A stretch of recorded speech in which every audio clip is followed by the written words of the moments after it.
Rob Foster's going to have a little roping Friday. I'm going to go to that.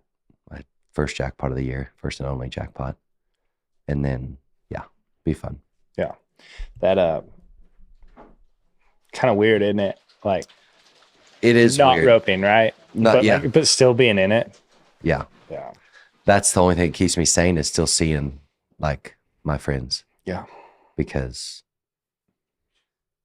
the biggest thing is that I miss like is competing. And like yesterday I went to the neighbor's house and he's got this old roan calf horse, heel horse, and I'm going to heel on it over there at Rob's, and I ran 5 steers and I caught 4 or 5 and I was like, we're good. Ready. Yeah. I think it just kind of goes to show you like this industry is weird because there's a lot of opportunities within it. Mm-hmm. But the main one, like roping, it's tough, right? Like, yes. And the variables are so tough, but all the other stuff, like X Factor, like to kind of do things like that. And you see a lot of people create some opportunities out of it. And it's wild because it's like, it's kind of what you make it a lot of time. It's just like, hey, what do I want to do? And if you get some vision, you can create yourself some opportunity. Yes. And even like when you started announcing, it was at some jackpots. Was it Austin's Opens a little bit? No, it was at the Cross S Arena. Like, okay. And that was like 2007, 2008. I remember like just randomly being at some ropens here and just seeing you announce it. I didn't really expect it.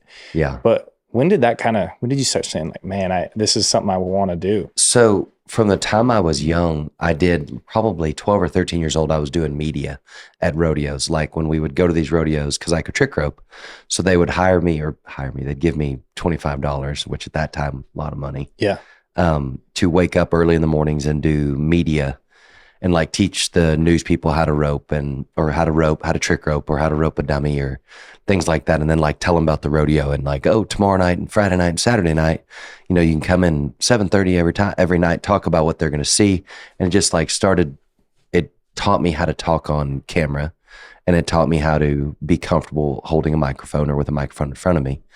And then I was with my dad, obviously, and he was a rodeo performer. And so we would do our own shows. Like I would trick rope, my dad would work. He had a trick horse and then the dog and the monkey whiplash. And so dad would be like, hey, you're going to announce our little show. You're going to go out and welcome the people. You're going to, you know, we've got to make, and what we have like 12 minutes of content, but we need a 30-minute show. So you're going to go out and you're going to interact with the crowd and you're going to, you know, do this, that, and the other. And then you'll introduce me, and you'll work my horse act with me, and then you'll trick rope, and then you'll announce Whiplash's act, okay? So that's legitimately how I started doing it. And then I got hired in 2007 to host the Ariat Pro Rodeo Tour Zones. So at Caldwell, Puyallup, Omaha, and Dallas. Those were the playoff rodeos at that time. And it was a tour zone, so it was this 18-wheeler, 52-foot truck filled with, we had different activations for different sponsors. So it was the Ariat, it was the Ariat ball toss. And then we had the Ram Mighty Bucky. So it was one of those bucking machines. I would put a headset on and I would basically be a carnival caller. Like I would call people in like, come on into the Ariat Rodeo Tour Zones. And then there would be autograph signings and things like that. And I would trick rope to draw people in. And then Wit Classic was a sponsor of it as well. I'm sorry, not Classic. It was a Cactus deal because that's when I got cut by Billy Bray. But she welcomed me back with open arms. Love Billy. Love that. Anyways, I had to win a little bit. I learned to keep a good rope company. You actually have to win. They want you to do good. Well, I just was like, well, it's me. Yeah. Well, me was nobody. So anyways, Billy's one of my best friends now, but she taught me a very valuable lesson of like, nothing comes without earning it. Right. And so anyways, but I started doing that in 2007. And my brother, Tommy Joe, is the one who hired me for that. And he was like, you're really good on a microphone. You should like think about announcing. Well, and I talked to my dad about it, and he's like, absolutely. He's like, you've been announcing all this stuff and you've been doing all this stuff with a microphone since you were 12 years old. And he's like, so you love rodeo. And he goes, and he did say this. He goes, and nothing of what you say makes sense when we're just having a conversation. So you would be a great announcer. Yeah. And he's like, you love to talk. And so, yeah, this is your jam. So then I started going to the Cross-S Arena, and I bought a little speaker and a microphone and had one of my buddies make a music computer, and I would go, Tammy Stone, she owned the Cross-S Arena at the time. And that time I lived in my trailer. Me, Corey Smothers, and Cody too lived like a mile down the road in Lipan. And so I would go there, and she didn't pay me nothing. I just asked if I could come announce the Open, and then I would rope in the 15. And that's kind of how it all started. And then I started going to Cowtown to stockyards, announcing some there, and then kind of was still trick roping was my main focus at that point. And I really wanted to get good at trick roping. And because when you kind of whatever you're around is what you adapt to. And like my dad was in specialty acts. So I'm like, okay, this is what I need to do. Like, this is where my identity is a specialty act, but I didn't want to do anything with the dog and the monkey. Didn't want to do trick horses. So I created this trick roping act that was different than anybody had ever done, where I announced it. Weird. There's a lot of things lining up, right? I announced it, got my card in 2009. My dad would not let me get my card to be a professional. He's like, you're not ready. You're not ready. Well, hindsight, I was ready, but he was making sure that when I did get my card, that I was already a professional. I wasn't learning how to be a professional, if that makes sense. Yeah.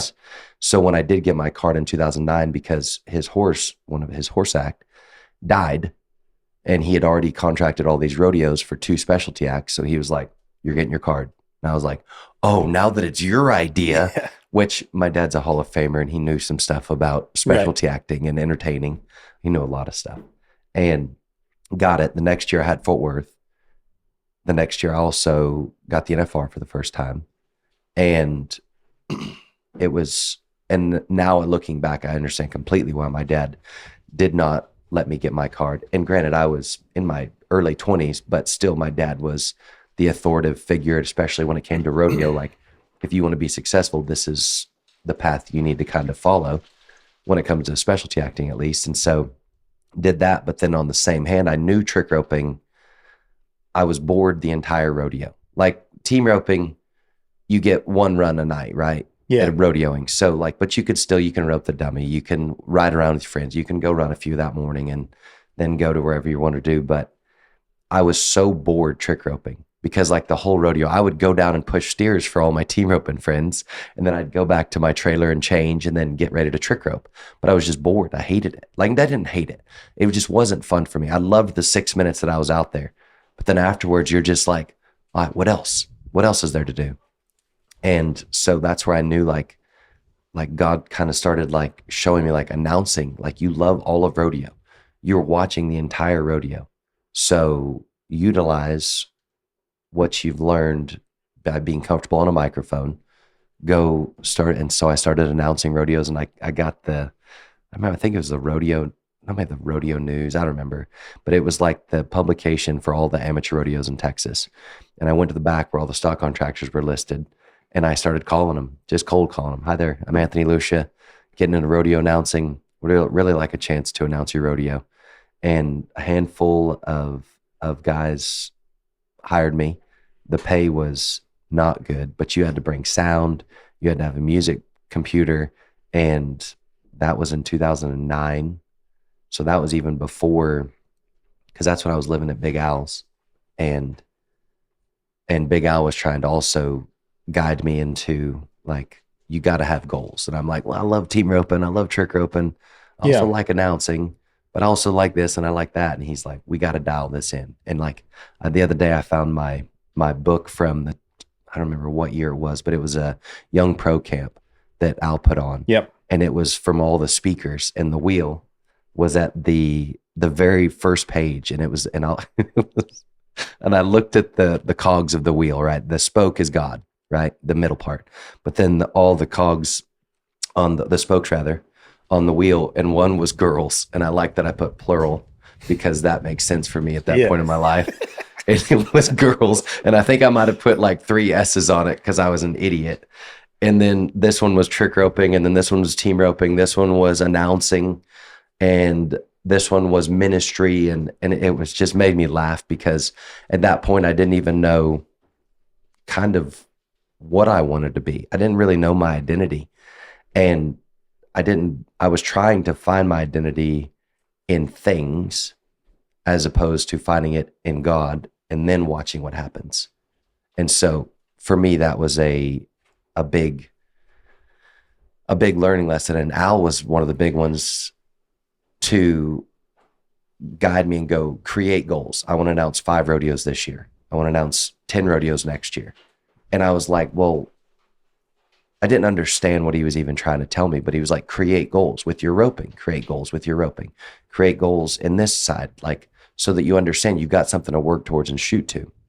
And anyways, that was 2009, 2010, and then was trick roping, but trick roping just like, I didn't want to pursue it like my dad did. Yeah. I didn't want to, I knew that wasn't my spot. And so I would work, I had really good rodeos, and then I got to go to the NFR 2010, 11, 12, and 13, 4 years in a row, trick rope the NFR. I got nominated Act of the Year.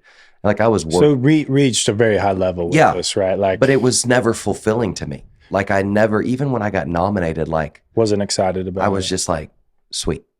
Yeah. It was weird because I just didn't find joy in it. Like I enjoyed trick roping, but it just didn't, I don't know, it didn't fulfill me. So you talked about identity, right? And kind of these things like with your path. Do you find that was something like you were able to know that this is part of my identity at an early age, or like that? Did you have that type of self-awareness, or when did you kind of, because I think it goes like this, a little bit of my background is I grew up with my parents producing rope-ins, right? So I kind of got to I started out pulling ropes off and pushing up steers, and then kind of got worked up through every job. But I noticed at the beginning, I didn't really like those jobs, and I was just trying to make some money. Then I got seeing a bigger picture and maybe a little more money, and like I started taking pride in it. And then pretty soon I was flagging and announcing a little bit and doing some different things, and it was like, you know, it got pretty fun. But then I didn't really stay with the producer side, but I noticed a lot of those things I learned, I was able to take and put into the next things. And so that was like, but there is this balance when you're doing these things of like, one, I think my suggestion to my younger self would have been do everything at the highest level you can, even if you don't like it, because it can help you get to the next thing even faster. Yeah. You know, you're just more qualified for the next thing with the skills you build. Bingo. Yeah. Like that's the legitimately, I tell people this all the time. How I learned how to practice from Alan Bach and watching the best guys in the world, because team roping, like in my heart of hearts, I wanted to make the NFR team roping. Like that was mainly because my dad told me to, like, that's dumb. Like, that's such a gamble. Like you invest all this money, all this time and effort. Very risky. Yeah. And the risk reward in my dad's mind, because he grew up with nothing. Yeah. So he's like, do things that you can provide for your family. Cause my dad had 5 kids and like, you know, single dad, and his whole focus was providing. It wasn't like, what do I enjoy doing? Yeah. Right. He wasn't able to, he enjoyed performing, but I watched my dad growing up, and now it all kind of makes sense. And he would spend all day, every day with his animals, like training the animals to do all of his things. And at that time I didn't compute it. I just thought he just didn't like people. So he wanted to spend time with his animals, which is, I think was a little bit true. Maybe. But he did that, pouring himself fully into that. And then whenever I got to be around Al, and I got to be around Clay Tryon, and got to be around Ryan Moats, and watching all these guys, they poured themselves fully into whatever they were doing. And like the hours they would spend practicing, the hours they would spend roping the dummy and doing everything just to go to one run steer at a rodeo, and you're hoping you're out there for a maximum of 5 seconds. And it started to resonate where with team roping, if I spent, because there was a time in my life where that's all I did was team rope. I had 3 or 4 horses, and we would rope 8 hours a day. I mean, run 2 sets on each, like have 2 sets on a day on my horses, like where they were smoked. And we were doing that 4 or 5 days a week. And then what dawned on me is that I couldn't figure out why my announcing wasn't taking off, or my trick roping wasn't taking off, because I was just doing those things at that point just to make money, just to survive so that I could go rope. Yeah. Legitimately. Yeah. And then whenever I finally clicked in my head that if I spent half as much time working at announcing and preparing for a rodeo as I did team roping to prepare to go to one jackpot or 3 or 4 rodeos a weekend. Cause I never really like rodeoed like it was all around here. We went out and about a handful of times, and I would just proceed to get my butt kicked and be like, well, I don't think this is for me. Yeah. But then I'd go home and not that it wasn't for me, but I was like, I'm not prepared enough. So then I'd work harder. Then I took everything I'd learned from team roping, from then thinking back to how my dad was, thinking back to all these guys that I looked up to that had accomplished so much in their specific spot in life. And I'm like, well, what's the difference? Well, I'm doing everything at about 33%. If that makes sense. Yeah. And team roping was probably getting the majority. But again, I wouldn't spend the money to buy the best horses. I wouldn't go out and about more. I would go for a week and go to Dodge City. You just weren't all in. I wasn't all in because then in the back of my mind, I was like, well, my dad says this is stupid. So if I fail, and then I could have gotten a credit card and said, you know what? I'm going all in. Yeah. I had some decent guys, like guys that roped way better than I should have been roping with back then that were roping with me. And so I had the opportunity to do that, but I wouldn't physically, mentally, spiritually go, this is what I'm going to do. I'm going to give it a year, even if I just gave myself a year. And I would never fully commit because it's like, well, I still like doing this and I can go to this place in trick rope, or I can go announce this rodeo, or I can go do TV here and make some money. Well, then it's all just very spread out, right? You're not focused on. And you're not focused on any one thing, and you're not giving wholly and fully into that one thing. And so that's where my announcing finally took the turn, is when in 2018, got back from the NFR from doing my talk show and all that. And I ripped my shoulder and tore my labrum. My arm just falls, and I'm just standing. I was working at Colt and in the round pen, and I'm just standing in the round pen, just bawling my eyes out because I had just bought another horse, one from Jimmy Brazil, and this was going to be the one. He was younger, he was sound, he was fast, he was a great horse.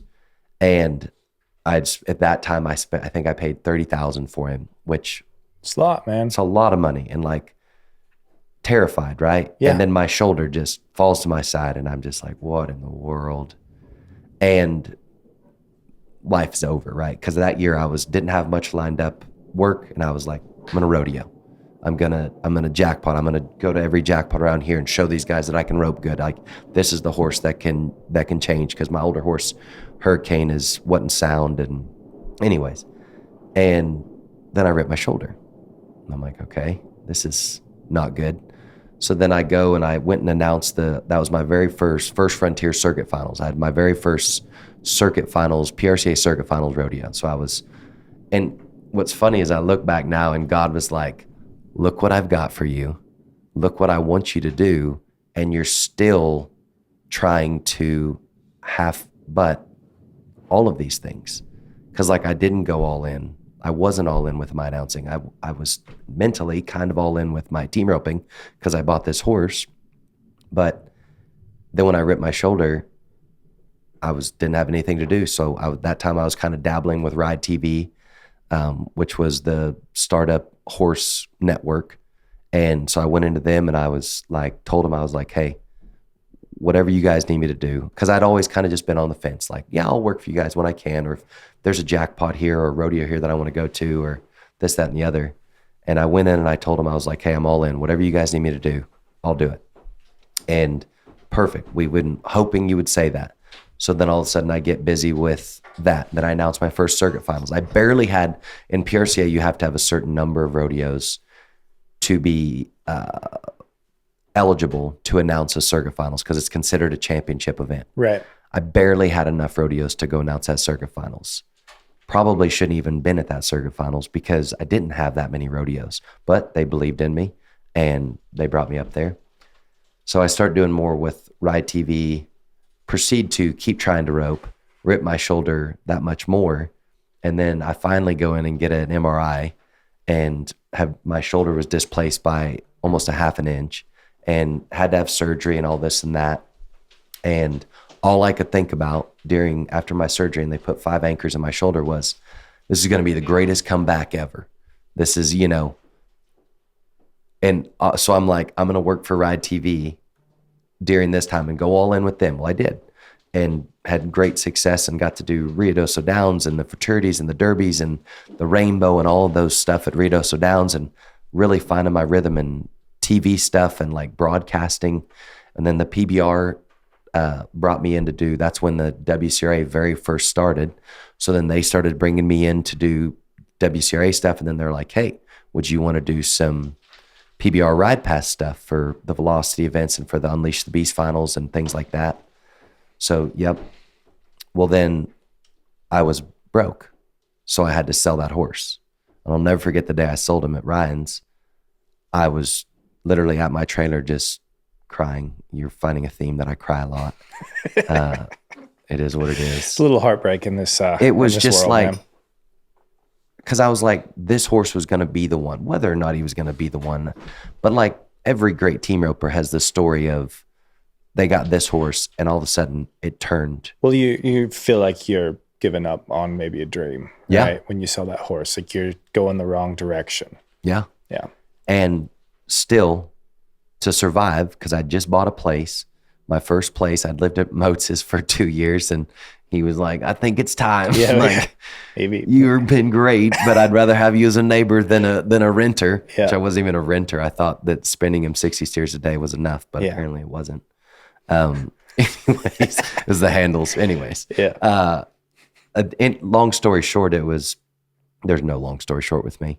But it was like, I was just heartbroken, but I didn't see how much God was doing in me and growing me through that, because my arm's in a thing like this. And like for the broadcast, I would take it out and just set it down and do the broadcast. And it's gnarly how how everything started to Work together. And God just kept like, I'm trying, buddy. He was nudging me. He's like, announcing is what, like, that's where I want you to be. So is it 2009 when you first started like pursuing it just a little bit? Like, Yeah, that's when I started announcing amateur rodeos and high school rodeos and anything that would hire me. So what's that like? Because you're talking about looking at the back of the rodeo magazine and Yeah. you've got the contractors, like you get a few yeses, but there's probably a lot of no's. Yeah. And you're putting yourself out there at something like you kind of on the fence on wanting to do, but more or less you're just like, I need some money to support this, this terrible team roping habit that I have, right? Like, I have to feel like everyone's been there, but this is where you're at with it. So what drives because you hear a lot of no's and there's going to be a lot of setbacks and then probably a lot of really tough situations that you're in where it's like, man, this sucks. Like, and so it's like, you've got to get through a lot of this. Mm-hmm.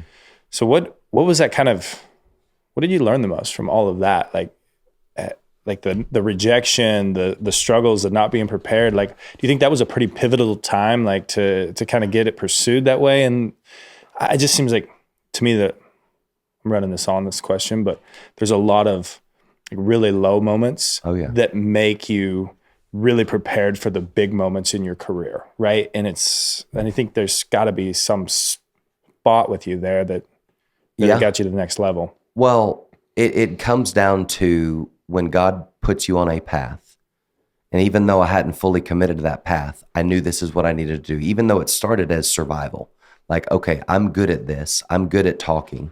So this is how I'm going to basically pay for my team roping. Yeah. And then I'm, and it starts of like, okay, my dad told me from a very young age, the 4 S's.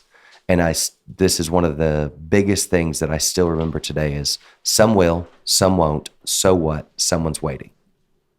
So I added a 5th one in. That's not part of it, but it's the 4 S's. Some will, some won't, so what, someone's waiting. And that was basically my motto, is like, okay, I'm just starting out. Like these guys, they know me as Tommy Lucia's son. Again, still I didn't have a brand. I didn't have something that I was fully committed to. And Benny Butler one time told me when I called him, he's a world famous stock contractor, Hall of Famer, all this. And I called him one time and I was like, hey, Mr. Benny, I would sure love to come work some rodeos for you. And he's like, what do you do? And I go, while I announce rodeos. Hell, son, I thought you were a trick roper and a team roper. Every one of my rodeos you come to, you're a team roping. And I was like, yes, sir. I understand that, but I'm doing all of it. And I'd really like to come announce your rodeos. He's like, all right, well, I got my guys, but if anything ever opens up, I'll call you. And he was nice about it, but it started to like resonate. Well, nobody knows what Anthony Lucia does. And then I don't remember what year exactly, but I went and trick roped at Rosenberg, Texas. And Boyd Polhamus was there announcing. He's a world famous rodeo announcer. And he goes, what are you doing these days? And I'm like, I'm trick roping and announcing and team roping. He goes, you do realize in order to be successful in this business, at some point, you're going to have to commit to one of those things. Yeah. Of course, immediately in my young, overzealous, overconfident mind, I blurt out, well, I'm glad nobody ever told Trevor Brazil that. Yeah. And he kind of laughed and he goes, that's real different, man. He goes, but one day you'll understand what I'm saying. No. And I'm just like, I'll never forget going home and telling my dad, like, you won't believe what Boyd told me. He said that I'm going to have to pick one of these things. And Dad's like, and he's not wrong. Right. You are going to have to pick one. And I was like, did you talk to him? Like, you guys you just don't like team roping. Or, you know what I'm saying? Like, in my mind, it immediately went negative instead of them listening to them at that point. It's great advice to consider, right? Great advice. Yeah. Because it goes back to what the whole concept of pouring yourself fully into something. And my motto now is pour myself fully. And if I succeed, thank you. And if I don't, at least I went down trying my very, very hardest and giving everything I got so that there's nothing left in the tank. And the credit belongs to the man in the arena. Motivational speaker. Yes. Maybe that's coming right up. I don't know. But anyways, no, I love this because I think there's a few things. Like, one, to take a chance and believe in yourself. That's a lot, right? And that's kind of, you're probably in a very fortunate situation growing up. So this was always kind of something like these things were all around you and you got experience to the things that no one else probably did at a young age. And then you took advantage of them and used them to their fullest ability, like did what you could do for yourself. Yeah. But also you started figuring out like, hey, I don't love this. Yeah. And just like the fact, like with the trick roping, that it's pretty incredible to recognize that and then like move on from it. Yeah. You know what I mean? Because I think that's the one thing I feel like a lot of people, they kind of stay right there and like kind of mediocrity. Like even if they're really good at something, to start over or start getting into something new, that's really hard to want to climb another mountain. And it's like, you kind of just stay in purgatory there with like, hey, I know I can do this and I can get by but you're not like truly happy. Yep. Dude, it's a big risk, and to take that, it's huge. And I think, once you start to understand that it's not as bad on the other side, even failing isn't as bad. You get to learn a lot from failures. You get to learn a lot from when you hurt your shoulder and don't get some opportunities that you think you needed. And it's like, actually, that was probably one of the better things for me when I had something just ripped away from me. And absolutely. And that's the deal with what I learned was, so I watched my dad at the peak of his career, right? He was winning Act of the Year buckles at the NFL or the awards banquet, the PRCA. He was working every major rodeo multiple times. Like him and the One Arm Bandit like had the control over the specialty act world. Yeah. For my entire life, basically. And so then, I'm like, I'm Tommy Lucia's son. This has got to mean something. It didn't mean diddly because I didn't have the dog and the monkey. I wasn't Tommy Lucia. So even trick roping, like, when I got my card, because of what the process my dad made me go through of working every little thing that I could work, where trick roping was just performing was like waking up in the morning and brushing your teeth. It was just automatic. And so then when I did get my card, it was borderline false. It's not real life. Nobody gets their card their first year, works Fort Worth and Denver, and then goes to the NFR. First year PRCA members. It's not a thing.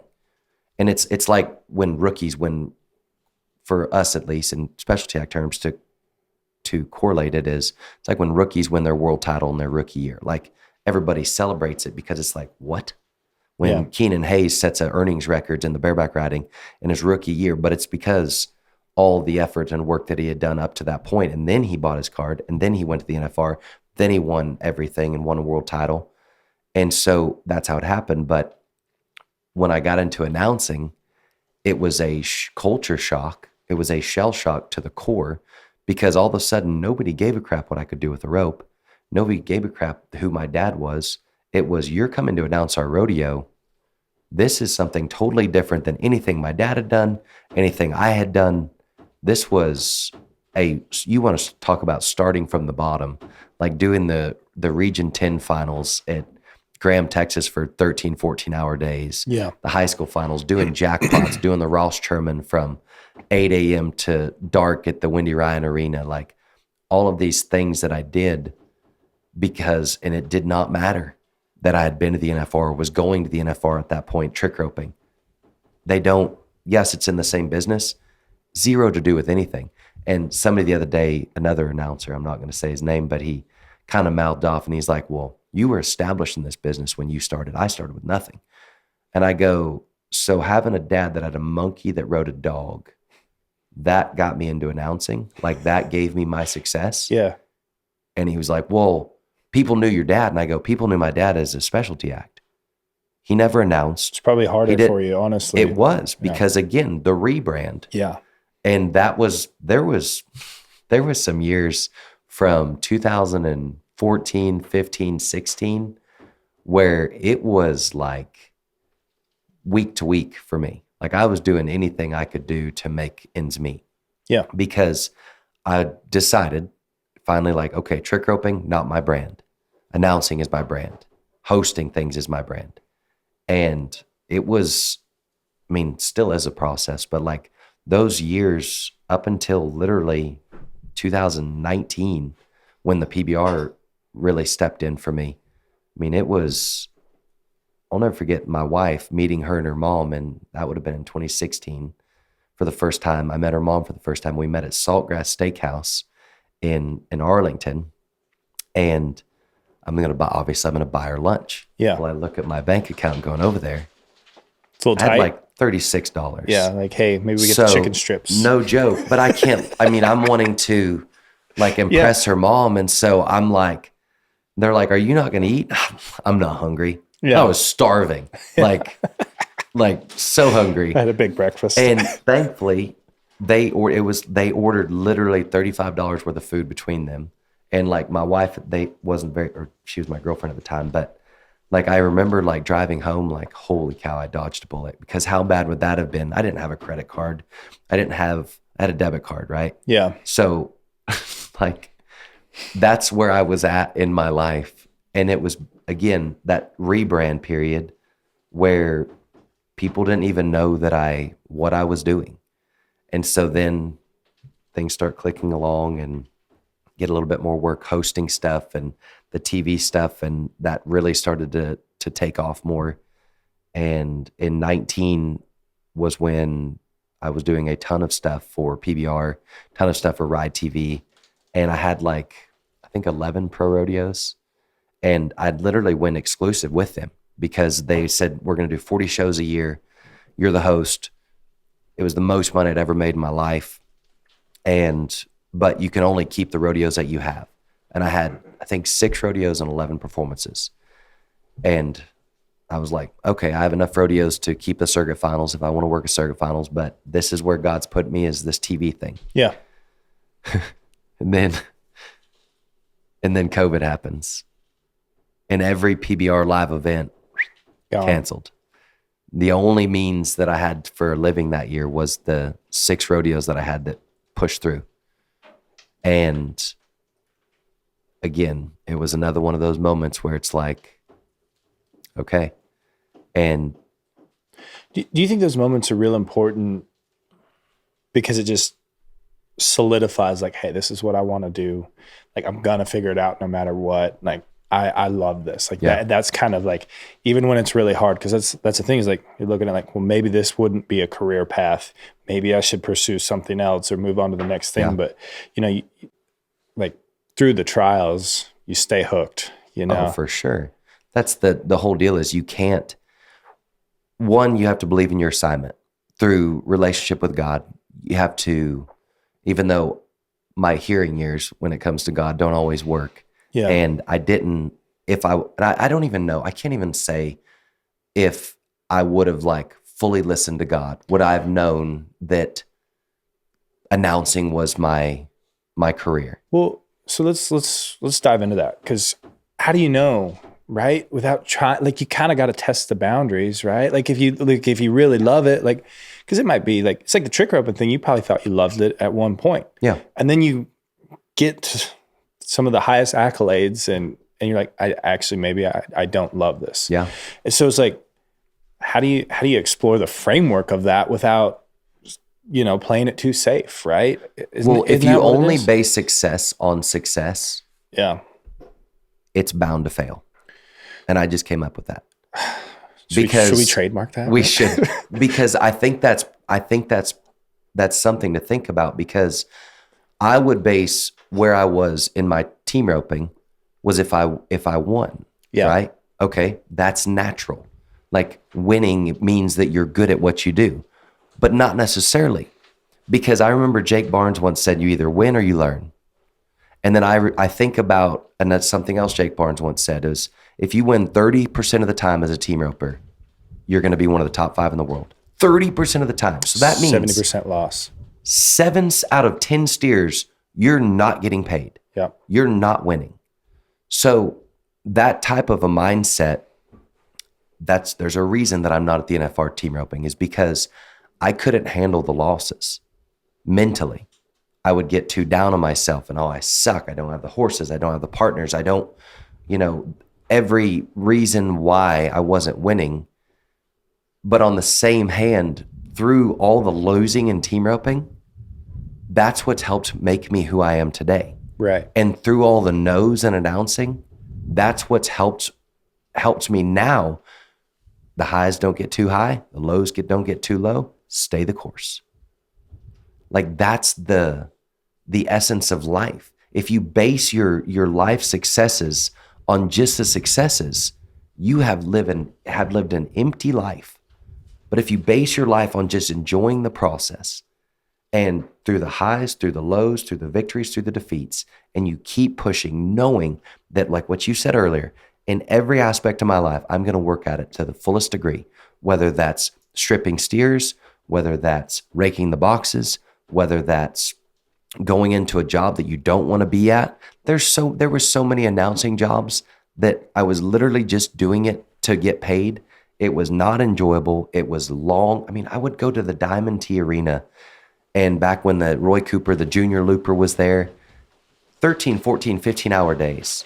And I'm just like, the barrel racings, like Dirk Webb, huge, helped me out so much, because he would give me his barrel racings that he would put on there in Denton. And like doing all those things, did I enjoy it? No. Was it big on my resume? No. But did I learn an immense amount through that? Yes. Did I feel like I had just won when I left there? No. But did I learn through it? Yes. That's throughout life. It's easy to look back and see it all. Sure. It's harder to do it in the moment, because unless you're committed to the process and say, this is my goal, this is what God wants me to do, I know in my heart it's what he wants to do, it's not all going to be sunshine and rainbows, period. There's no success story that's like, well, it's easy since day one, and now I've got a gold buckle, or now I'm CEO of a company, or now I have a successful business. It's never that easy, ever. And so if the minute your heart weakens or your will weakens in those moments that aren't fun, that are hard, that do make you question and doubt everything, you're never going to succeed. I'm getting goosebumps, man. I love this. Wow. What makes a great announcer then? So like to you, this is, you're all in on it, right? So this is obviously, and I'll just throw a little backstory in this. We've done those matches at times and and you come in and you have all of these notes and all of this like ready, like unbelievably prepared, and the most I've ever seen at this stage. I've never seen anyone treat it to this level that you have. So I already kind of know like, hey, you're pretty extreme with this. Yeah. So when you look at like, hey, what makes a great rodeo announcer, and like, what do you want to embody? Like, what does that look like to you? So I don't know the secret sauce of announcing. I only know what I've been taught and what I've learned. And that's that hard work always works. If you watch anybody who's successful, it goes right back to what we said earlier. You are committed fully to that process, and you are going to do everything you can to be successful in that process. And you're going to prepare to the fullest extent to that. Again, what I've learned in team roping is transitioned me into what has, I think, been helped me be successful in announcing is everything's coming into a parallel, but it's go all in. Yeah. So yes, could I announce rodeos offhand and without very many notes? Yeah. Are there guys that do that? Absolutely. Are they successful? Sure. In my brain, if I don't prepare fully for every situation, if I don't prepare fully for every competitor and every sponsor, if I don't have those notes, if I've not studied, if I've not done homework, then I've not done my job.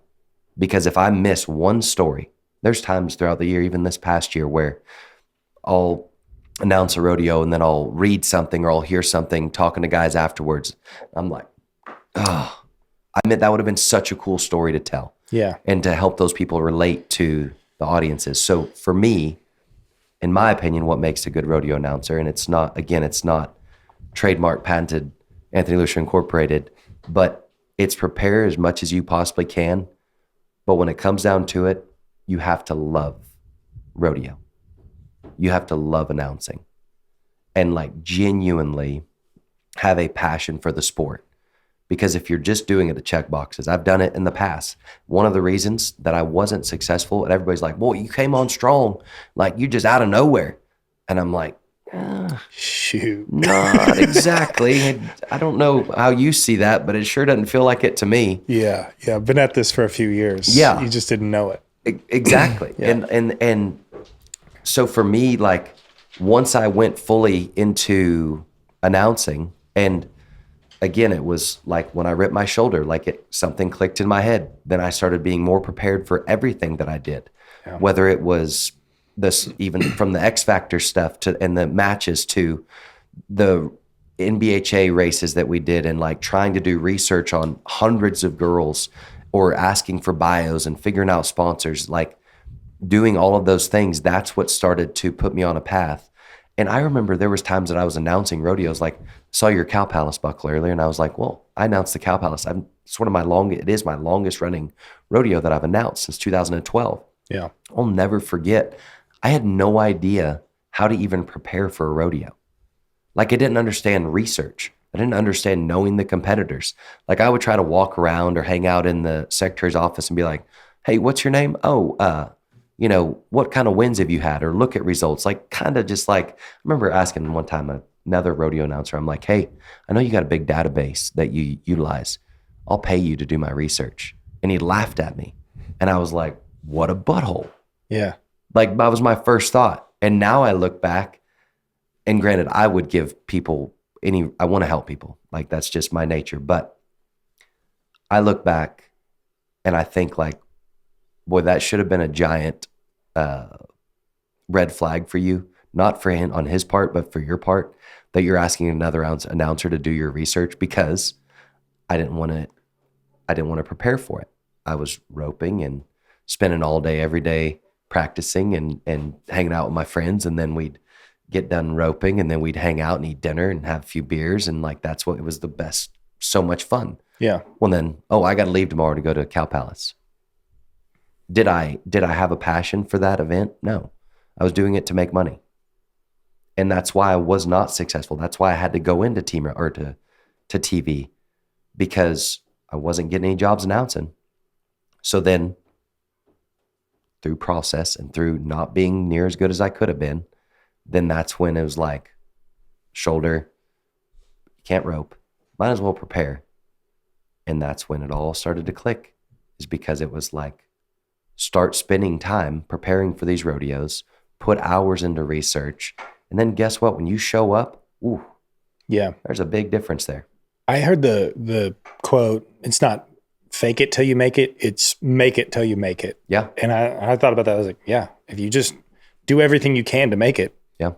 probably gonna make it. You know, like that's like, hey, everything in your power. It's just a different mindset. And I mean, both are good, but whatever. You know, and I was like, There's an NF song that says, I got two options, make it or make it. yeah. And I don't know if you know who NF is, but he's a great Christian rapper, right? Yeah. And I love his music because it's real, but literally in one of his songs, it's called Options. And my only option is to make it or make it. And that's my mindset now. And it has been for since 2018, because I had nothing like, okay, this is what we're doing. So go all in. I love this. So tell me about this last year, because it's obviously, I mean, it's more and more momentum. Yeah. NFR, like give me the whole thing. Congratulations, by the way. This is awesome. Thank you. Honestly, it started when COVID happened, and I made the decision that fall, like no more TV. Okay. Strictly announcing. I'm going all into rodeo announcing, because what I was noticing is the more stuff I did for the WCRA, the more stuff I did for the PBR, it was, as much as we don't want to say it, it was affecting me in the world of pro rodeo, because every time people saw me on TV, it was for the PBR or WCRA. Yeah. And so it wasn't Professional Rodeo Cowboys Association, PRCA stuff.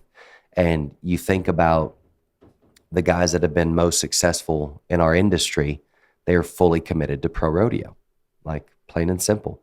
Why is Trevor Brazil who he is? Why is Clay Tryon who he is? They committed fully to team roping. Well, in announcer world, because you're representing a brand,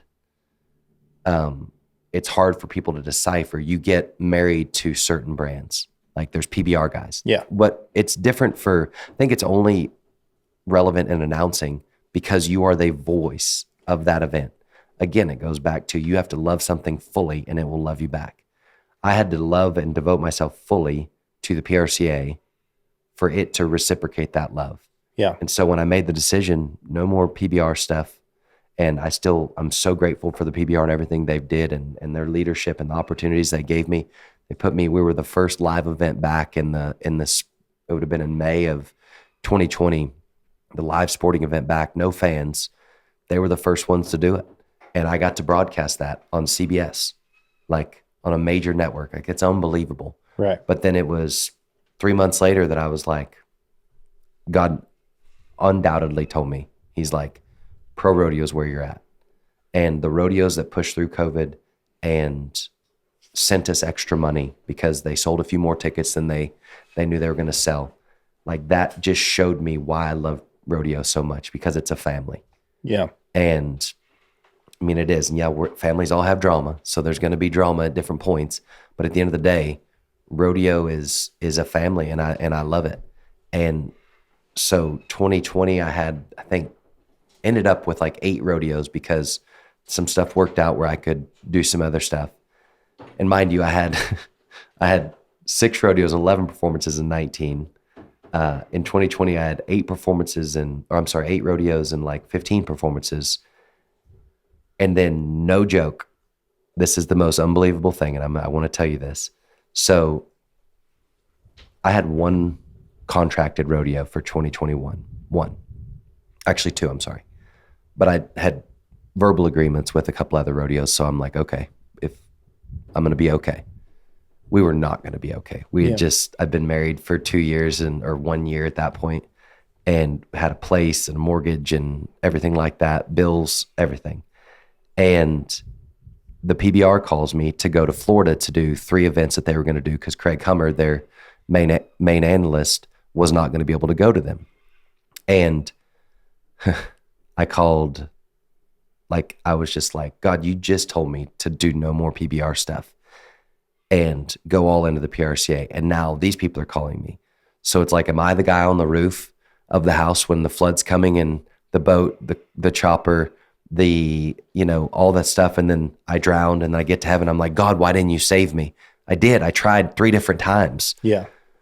And I was really like wrestling with that, because I'm like, we don't have very much money. And those PBR, the major sports network stuff pays stupid money. Like when you get to do actual broadcast network stuff. And I'm like, what do I do? So I called a couple of my mentors, Ricky Boland being one of them, Randy Corley being another. And I was like, I don't know what to do, genuinely. Like, am I supposed to is it okay if I go do this, but then I'm still all into PRCA? And they go, no, stay hooked. Just stay hooked. Stay hooked with pro rodeo. Did they give any reasoning why stay hooked? Because they knew that if I separated myself from the PBR and went fully into the PRCA, that my brand would be complete. Gotcha. That the transformation of my brand and who I was as an announcer would be complete. It was all PRCA. It was all pro rodeo. I got to starve a little bit maybe, but this is where I want to go. Yep.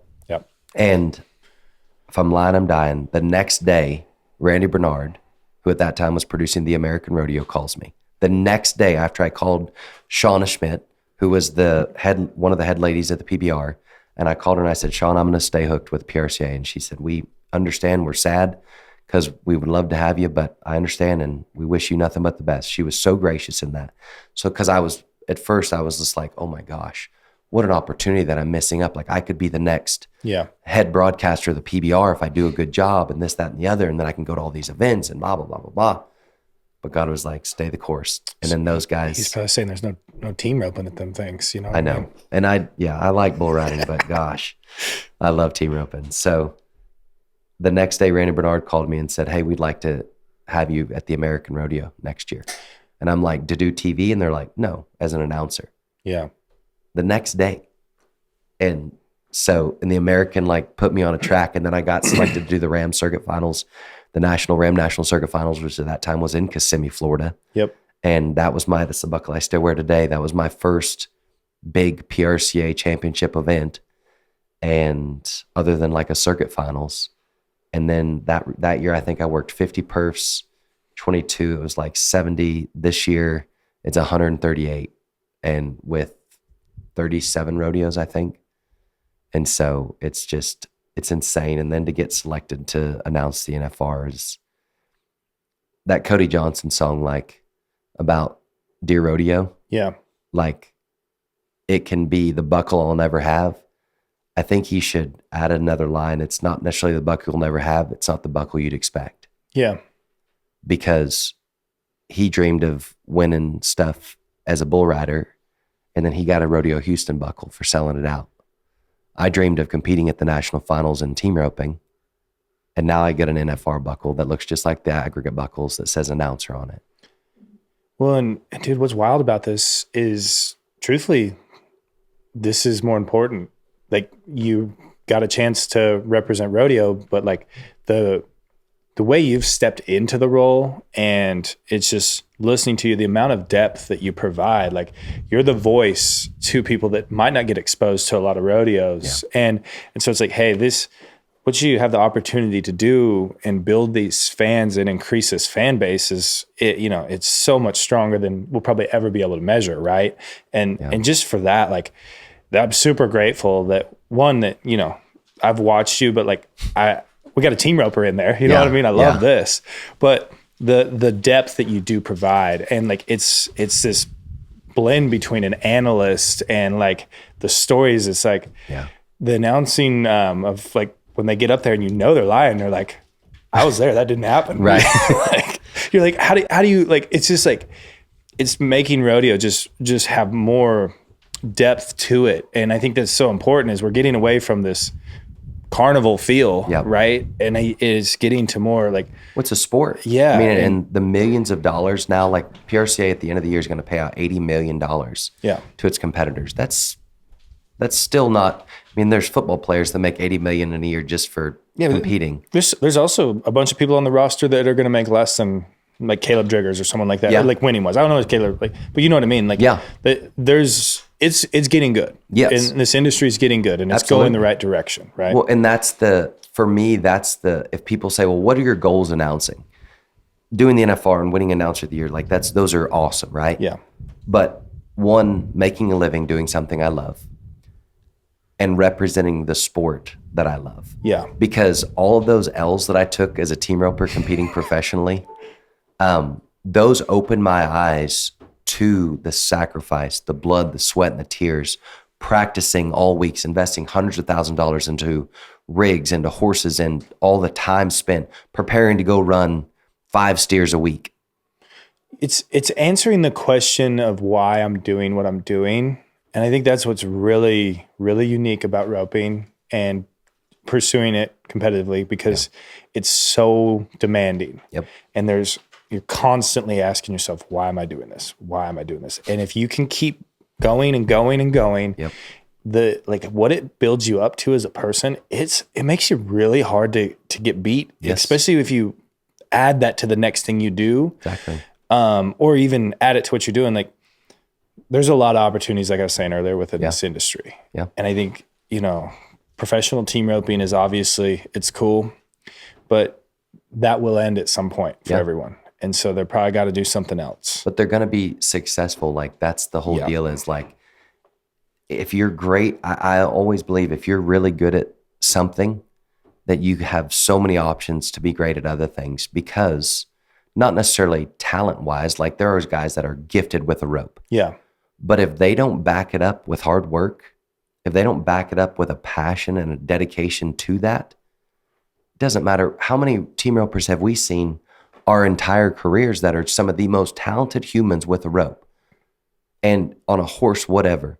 But if they don't back it up with that next level of hard work, they don't reach the heights that we all know that they could or should be at.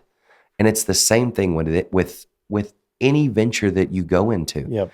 It's like, believe in yourself, believe in the path that God has for you, back all of that up with hard work and a will to either make it or make it. Yeah. Because even if you lose, at least you failed while daring greatly. Doesn't it make it a lot easier to move on to the next thing too? Like, hey, I've given it everything I've got. I don't want to do this anymore. And that's like, it makes it like, hey, I can live with that. Mm-hmm. And it's like, okay, but that having the regret of like, maybe I didn't put everything I had into this. Yeah.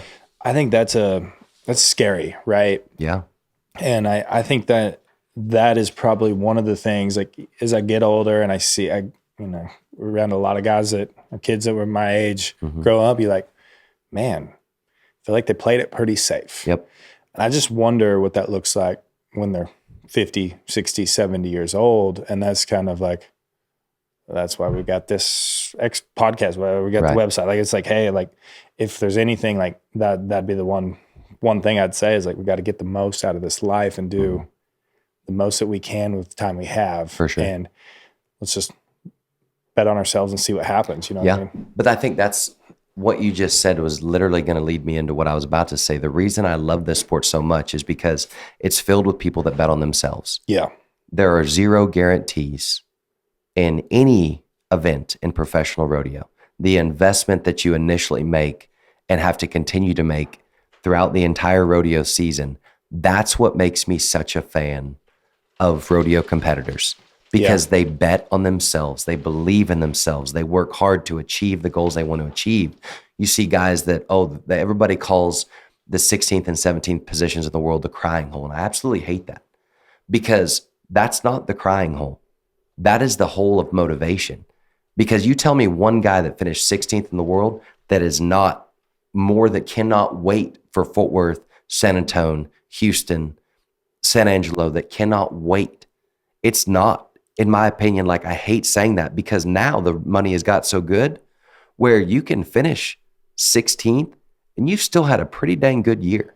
Yeah, it's almost a make or break you hole. Like, it's like, hey, I got it. Like, you can see what it takes to get to the next step. Like, you're right there on the cusp. And I think that's, that hole that is probably the 50th down, like the guys that like aren't getting all the rodeos and aren't like really pursuing it. It's like, I didn't even give myself a shot. Yep. Like, that person that took the shot, I think that's really important. Like, Wyatt Cox is one of my most favorite people in the entire world. Great. Because he's fallen up short a couple years, right? Yep. But he is still seen as one of the best healers in pro rodeo. Right. Period. And as good as they come. And he's positive. And I saw him sometimes this summer where he was, down in the dumps a little bit, but he goes, hey, We got another one tonight. And it's like that mindset is the world can learn a lot. And maybe we call it an addiction or a habit with team roping or rodeo in general. But there's something to that, because when you truly want to pursue something and when you truly want to give yourself fully to that, that's the win. Yeah. When you do.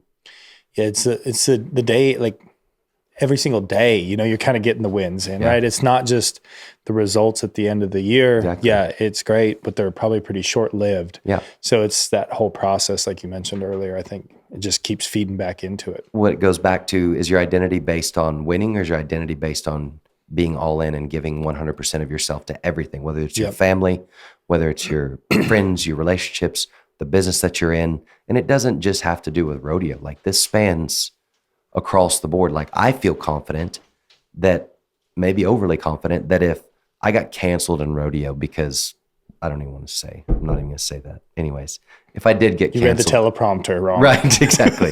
Go blank yourself, Las Vegas. If something like that happened, and that would be, I don't know. I don't know how I'm going to set up this scenario, but long story short, I feel confident that I could go into, even if I had to start, and I've said this to my wife before, I was like, if everything failed and I had to go become a waiter at a restaurant, I genuinely believe in my heart, and this is not BS or fluff, genuinely believe in my heart that in a month I would be managing that restaurant. In 6 months, I would be talking to the owner about how I could franchise a restaurant in a different location. Like, because in order to be successful in this business, that's the mindset that you have to have. You think of rodeo cowboys. They got 80 rodeos a year, right? They've went for 10 runs and have not won a check. Okay. Yeah. We've got 10 more coming up. We can make that up now. But like that mindset of, if I start here, I remember Caesar told me one time, he's like, this is when he was making the NFR with Derek all the time, or Coulter, and then Derek. Anyways, he goes, you just got to start out with $5,000. And I go, what? Because I'm like, how much money do I need if I want a rodeo? He's like, 5,000 ought to do it. And I go, how does that, what? And granted, this was 10, 12, 13 years ago. Yeah. But he's like, yeah, start out with 5,000, enter many rodeos and jackpots you can, and then win. And I was like, 5,000 enough chances. You should be, yeah. And that's how his brain worked. Yeah. Like he was like, start out with 5,000, then just start winning. And I'm like, okay, but that mindset, like, it's incredible. The mindset of betting on yourself, being all in, and working the process, that is a very lethal. Yeah. And it's really hard to lose if you have that. It's just kind of got to kill that person, right? Because they just don't quit. Yeah. And I think that's that would be something that I just like, man, if I were younger, I wish I'd have studied it harder at an earlier age. Because like the older I get, the more I'm like, right. Like the harder I can hammer that, you know, the better I get, or it seems like the more success you have, and for sure, opportunities you create for yourself. But in my opinion, that's what makes rodeo the greatest sport in the world. And yeah, I like watching football and I like watching basketball and I like watching baseball, but rodeo, in my opinion, and I'm a homer when it comes to rodeo, because I think it's the greatest sport in the world, because you think about just mentally, not even relationally, not even the other sacrifices, just mentally, what pro rodeo athletes go through in one season, not even their careers. Like Luke Brown is an example, rodeoed for however long and then finally made the NFR. Like he could have given up at any point, but he kept swinging. Yeah. Like Nemo said it best, just keep swimming. And it's like, you think about, there's stories that abound in rodeo the same way, of guys that could have given up, had every reason to get up. You look at rough stock riders that have come back from injuries. Doctors are like, you're done, man. And they're like, nope. Like, whether that's smart, however you want to look at it, I don't care. But I think it's awesome.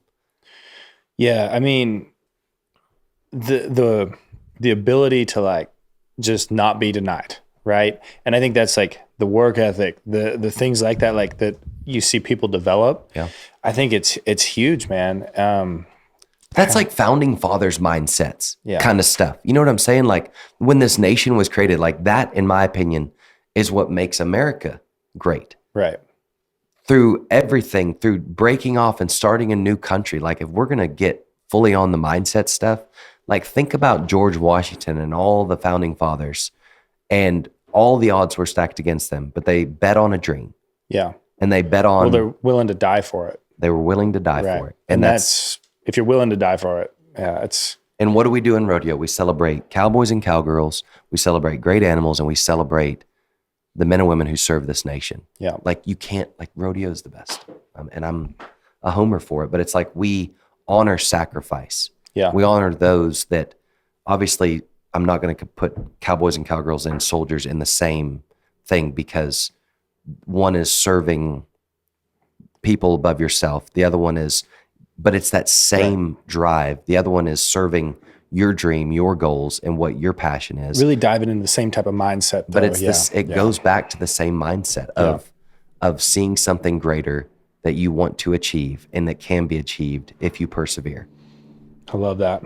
So this year, give me the dynamic a little bit of like how this works at the NFR and like what that's going to be for you. Cause I don't know. I mean, like, you know, how do you announce every night or like, what you know, you're like, how does that kind of work? And what will kind of some of your preparation look like getting ready for this thing? If you'd have been at my house the last 2 months since September 17th. You got sticky notes everywhere? No, but I have, I've went through 2 reams of paper and I've went through probably 5 or 6 Bic number 10 or number 1.0 pins. Yeah. It's so, and the announcing, how it works is the 2 guys that are there, Roger Mooney, Wayne Brooks. Roger's been there 9 times. Wayne's been there 13 times. They've got tenure, right? So they bring a new guy in like me. And so they'll do 7 performances. I'll do 6 performances. So the first round, it'll be those 2. Second round will be me and Wayne. Third round will be Roger and myself. So that'll be Saturday night. Sunday will be Roger and Wayne again. Then I'll go Monday and Tuesday with Wayne and Roger again. Off Wednesday, and then Thursday, Friday, and then they'll do the 10th round. And so, like, basically it's when you're new to it, they want to give you the chance to absorb more. I mean, obviously 6 perfs is still a lot. That's a lot, yeah. But you have to prepare like you're going to announce every perf. And so even the days, like, that's what I kind of jokingly, I was like, well, shoot, on the 10th round, you guys go to it. And I'm just going to have the best seat in the house because I get to sit right next to you guys and watch the rodeo. And they're like, oh, no, you don't. And I'm like, what do you mean? And they're like, so for every aggregate champion, you have to know if they broke the average record. Yeah. You have to know, you basically become a statistician for your teammates. Right. And so, which the homer in me, the geek in me is like, they were all like, it's the most terrifying night of the year. Yeah. Cause you get them, those numbers are crazy. Right. Like but on the same hand, it's like, as long as it excited me. Cause like, holy cow, by half a point, he just broke the record, or he came within a half a point of breaking, Jim Sharp's record or whatever it is. Like that kind of stuff. Yeah. Again, it goes back to my prep where they're telling me all the stuff that I would need to do that. And I'm like, got that. Okay, good. Like it excites me. And so just to even be a part of it is still just, what's your goal, right? It's your goal. Like my original goal was I wanted to be the first guy to ever trick rope, team rope, and announce the NFR. That was my goal. And that was that's for some reason, that was my goal. Well, now I've became the first man to ever trick rope and announce the NFR. Yeah, we're 2/3 the way there. Yeah, I'm 2/3 the way there. I still got time. Thanks, Luke Brown, for the inspiration. Yeah. But that's the preparation has been, when I first started diving into it, it can seem like you start at the bareback riding and I'm like, oh my gosh, like the anxiety was real. Cause it's like, I've only got 37 days. Yeah. And then I knock out the bareback riding and I'm like, okay, because it's not at a normal rodeo, you'll make one or two kind of main storylines of where they're at in the year, what they've won, if they've been on a heater, if they've been in a slump, what they've done on this animal, this, that, and the other. Well, now you're preparing for all of them. And an entire year's worth of storylines. And for some, it's decades worth of storylines because, okay, what did he do in 2010? What did he do last year? What did, and so it was daunting at first, but then I was like dialed in. Yeah. And it was fun. And the greatest part about it is like the first 4 or 5 rounds, you're kind of setting up how they got there, et cetera. But then it gets into, now we're in it. Yeah. This is the situations we're in. Here's scenarios. And it becomes more sport per se, and I'll probably, after I go 2 and 3. So I would say after the 3rd round, when I come back for the 5th round, that's when I'll start to really get into, okay, this guy's won $27,000. And if you think about it, that's 2 third place checks or 4th place checks. And there's so much money available. Like the rounds are going to pay right close to $37,000. The aggregate's going to pay $96,000. And anything can change. There's only a couple events that guys would have to completely fail, and 13 guys would have to just completely kick butt for those world title races to truly change. Yeah. Because there's guys that were just so dominant throughout the year, like Riley Webb and Shad. It's I'm not taking anybody out, and Kincaid and Haven, and you think about guys that are a little further down there, they can make those moves because you win 2 or 3 rounds. Next thing you know, you've won 130,000. Yeah, 3 good runs. And and you've won 130,000. The average now, and you could win another 100,000. The average. Yeah. Like, oh, you're telling me that the guy's $250,000 behind, but he's not safe, or the guy in front of him's not safe. Yeah. Wild times. Like it's wild. Yeah. What about the dynamic for the announcers? Like, so I look at like football or something like that, right? You've kind of got color commentary, and you've got kind of like, how do you try to have chemistry like that? And I mean, is this something you guys are going to rehearse, or what do you? Yeah. So the rehearsals, they start on Sunday before. Okay. And the first rehearsal, and I'm giving you kind of peeling back the layers and showing you a little 101 is they've sent us a bunch of videos that we will actually sit in a room. We'll have one speaker there, and the music guy will be there. We'll sit in a room and we'll watch these videos, and we'll start at the grand entry. And from Canada, let in leading 9, Zeke Thurston. Yeah. From Brazil, Junior Nagata. And so that's like, we rehearse all of that, and then rehearse kind of getting our timing down. Like, I've worked with both of these guys in the past. I did the Ram finals in 2021. It's the last time I got to work with Roger Mooney. But they're pros, and you basically, so like Roger he's big and bolsterous, and his voice just booms, and he's the welcome to the Wrangler National Finals Rodeo presented by Teton Ridge. Yeah. Like, he's that guy. And so whenever I announced with Roger, one of the reasons they told me that they selected me was because if I need to be big, I can be big. If I need to be more sport and analyst, I can be that. So with Roger, I'll take on more of that analyst. Okay, Raj, you just set him up, but here's the deal. He's more like, he's kind of like the play, like color, and you're like more like play by play or build like depth, I guess. And like Wayne, his style is more nuts and bolts. So then whenever I announce with Wayne, my goal will be to be more of the excitement factor and getting people hyped up, and you watched it, now tell us what you think about it. Like, I'm going to be that guy. I'm going to do my best to not be over, I don't know. I told my wife my plan. That's my plan, is like when Roger goes to be more like all right, everybody, here's the scenario. Knowing Anthony as well as I know him, yes, I talked about myself in the third person. Mm-hmm. Yeah. It's gonna, as a fan, being that close and finally getting the chance to tell the stories, you don't have a lot of time there. Like, they snap it off. So fast, right? They snap it off. So you kind of there's gonna be some guys where you get out their name in town, and like, especially in the team roping, I did less prep for the team roping just because I'm such a team roping fan. Like, I know the stories, but again, you've got 2 guys, you've got between 15 seconds and 45 seconds to basically tell the story of 2 guys. Build depth. Yeah.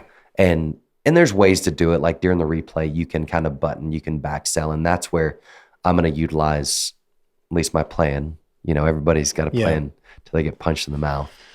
I think, man, if we could just talk to him, get the team roping time extended a little bit more, and I wish cut we down could some of these slow other down that events. whole rodeo. And I understand why. And Alan Reinheimer, our general manager, like he is awesome dude. And he's very structured and very organized. And he sets us up to succeed by there's nothing that's going to happen. It's just going to got to be done so fast in such a time frame, right? For TV. Yeah. Yeah. And it's not even for TV. It's more for Las Vegas. I got you. Like just to get them out of there because the TV is following us. Got to get them back to that casino. That's how you get, get some money. $17.5 million payout is the fans and everybody. The rodeo gets over, what is it, 745, about 8. Yeah. And hey, I think it stays, it's weird. It's double-edged sword on this because the rodeo, I think the timing is great and it's fun to watch every single night and it doesn't get boring and repetitive.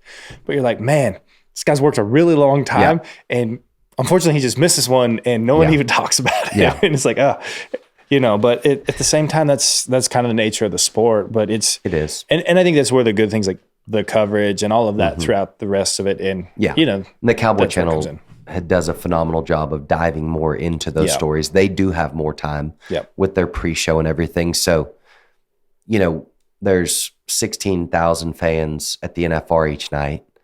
And it's the main thing is the excitement level. I derive excitement not only from the action, but I derive an excitement from the why and how we got to this point. Yeah. So that's where my excitement level comes from. Yes, a moment. Stellar run. If a guy goes 3-3 and they tied the arena record, what was the world record, yes, that's exciting. But my whole thing is now what kind of momentum does that give them moving forward? Yeah. You know what I'm saying? And what's the story here now? Yeah. Yeah. And every event offers every kind of, it's just exciting. Like the smile is there. Man, this is incredible. Like I said, I'm so excited because I feel like genuinely like you have changed the way rodeos are being covered and announcing, like just how you're coming into it. Like, and maybe it's just, I know more about you, and kind of been around you more, but that has been cool to see. And then for you to get to this level and get this opportunity, super proud of you, man. Thanks. It's well-deserved. I mean, it's exciting. I'm awesome. Thankful. That's one of my goals is like leave rodeo better than I found it. Yeah. Because what rodeo, he gave my dad a life. It saved my dad. Literally, rodeo saved my dad's life, got him off the streets. And rodeo has given me a path and a purpose and allowed me to meet so many incredible people. And hopefully I'm not just making an impact on the fans that I get to talk to during a rodeo. Like my ultimate goal is to make an impact on everyone that I meet in a positive way. And through platforms like this where they can actually hear, it's not just like, oh yeah, we see them announce rodeos, but actually get to know those people. Yeah. And again, that goes back to my goal of the athletes. Like every athlete's got their own personality, their own story. And I want to leave rodeo better than I found it. Help make people fans of these athletes. Yes. Create fans. Yeah. That's the biggest thing for us to live and continue to thrive and grow is create fans. Yellowstone effect. It created fans of rodeo. Yep. It brought back fans of Western and showed people why they should care about athletes and people that do this for a living because of the mindset that it takes to do it, whether it's a rancher, a farmer, or a cowboy. Right. No, I love that. Thanks, man. You bet. Hey, before we get off, Lacey mentioned like I probably should read this. So we were doing a little background. Ryan Motes is like, hey, what would be some things to ask, and I thought, man, this is pretty good. From being a monkey's assistant to trick roping around the country in tight green pants to being announcer of the year at the biggest rodeos, just like his hero Tallman, it's one of the greatest stories of hard work ethic I can think of. I was just like, from a monkey's assistant to announcer of the year. He's not wrong on any of the things. That's the long and the short is people like Binion Serby is one of my very close friends, and he's like, he always compliments. He's like, because he's like, you've always been humble, and I go, man, if you grow up the way that I grew up, literally living in the shadow of a cowboy monkey. Yeah. And being a monkey's assistant and cleaning up monkey crap every day, it makes you that much more appreciative of when you do get opportunities because I know what it could have been. I mean, I could still be cleaning up monkey crap and waiting on a monkey. And so, no, that's honestly like, that's the coolest thing about it. And it's a testament to what God can do in our lives and what we can do with what God's given us, is just keep pushing forward and don't let the monkey stink wear you down. Yeah, and hopefully we ain't got to put them green pants on anymore. I mean, I don't think I could get them back on, but they weren't that tight. That's the whole deal. They weren't that tight. They looked tight because they were lime green and they glue in the dark.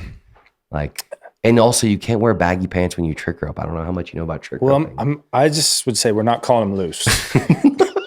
They were form-fitting to be agile, but thank God for stretchy pants. Yeah. Thank God for Cinch wearing stretchy pants.